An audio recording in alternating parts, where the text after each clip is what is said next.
Hello and welcome to the very first step to consider in starting a venture.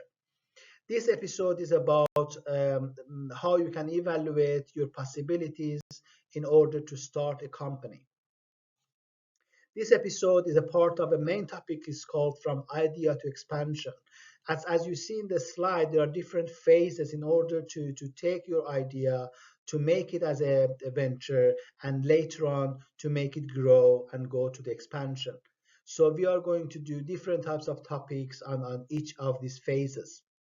At the same time, if it is the first time you review and listen to us, please even review and listen to first episode. It is called about ImEx. And there we describe our approach and why we use experience-based approach in dealing with different types of questions. The most common mistakes that people are doing, they are starting with the business itself, whether I started or not, rather than saying that if I am the person that should start it. Because what type of person you are is really crucial for a business. It is not the idea of business that is so crucial. And some of the people that I have seen that they do it, that means that they really evaluate themselves whether I am the person that should start a company or not. They have a stereotype definition of being entrepreneur. They see entrepreneur as a personality, as a type of personality, and that is wrong as well, because most of the people are saying entrepreneurs are those people. They are extroverts, they are social, they are very positive, full of energy, they have all the time new ideas, brilliant ideas, they are very good at networking, they are not afraid of moving forward and meet new people. All of these, they are stereotypes, actually.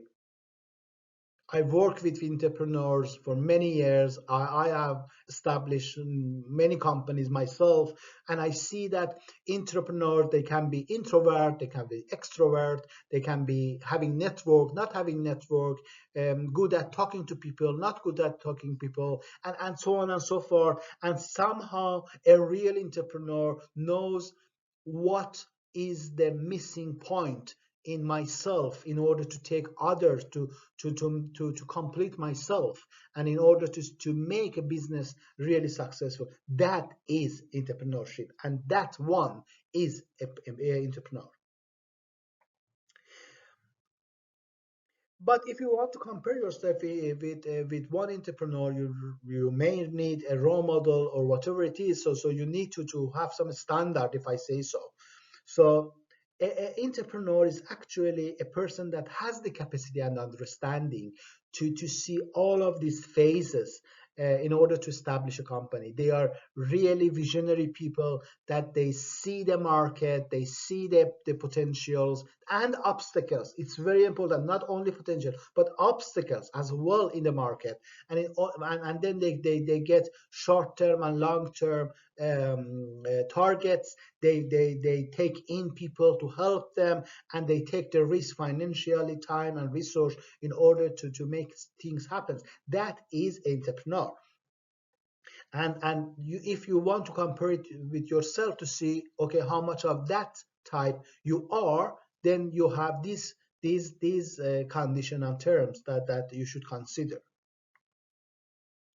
But at last, shall I do it or not? There are many people that they're saying that I have the passion, I have the determination, let's do it. That is not the case either. In reality, too much of passion and too much of determination is just making you a huge obstacle that can lead you to bankruptcy. It's like falling in love.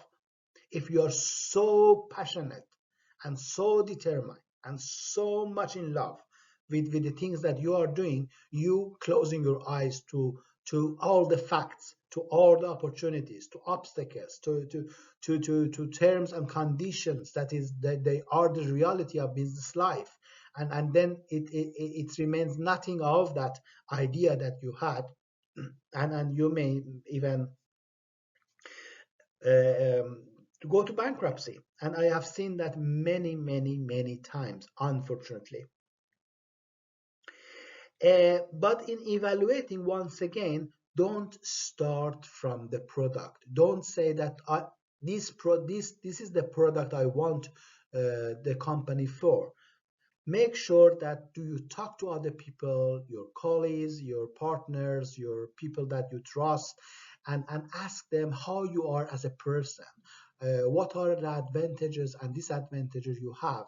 What is which role you had? You made the best practice for your development. How you deal with crisis, how you deal with up and downs, how you get involved in processes that you have to be alone or you be in with the team, and how you can lead them or be leader. So that is the things that you have really know and accept it before you make the consideration about starting a company.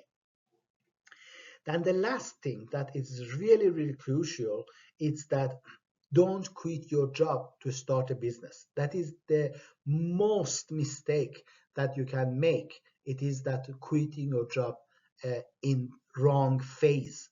There are coming phases later on that you have to decide really, and you cannot continue to work as you work as an employee, and at the same time you have it. You some in some phases you have to decide, but this is not the phase that you say, okay, I want to start a company. I have around 200 300,000 Swedish crowns or dollar or whatever it is, and that's enough for 6 months, so I start this company and then quit. Don't do it, because your calculation can be wrong. Maybe these 6 months you are expecting will be 7, 8, 9, sometimes years in order to come to a real business. So don't make that decision right now. And by saying that, I hope that you have enjoyed the presentation. You have got new thinkings and new consideration that may help you in order to decide whether you start a company or not. Um, Follow us so we can talk next time in another episode, that we are going through the what is the idea of a business, how you can define that, and what you should be considering. So until then, say goodbye and enjoy your time.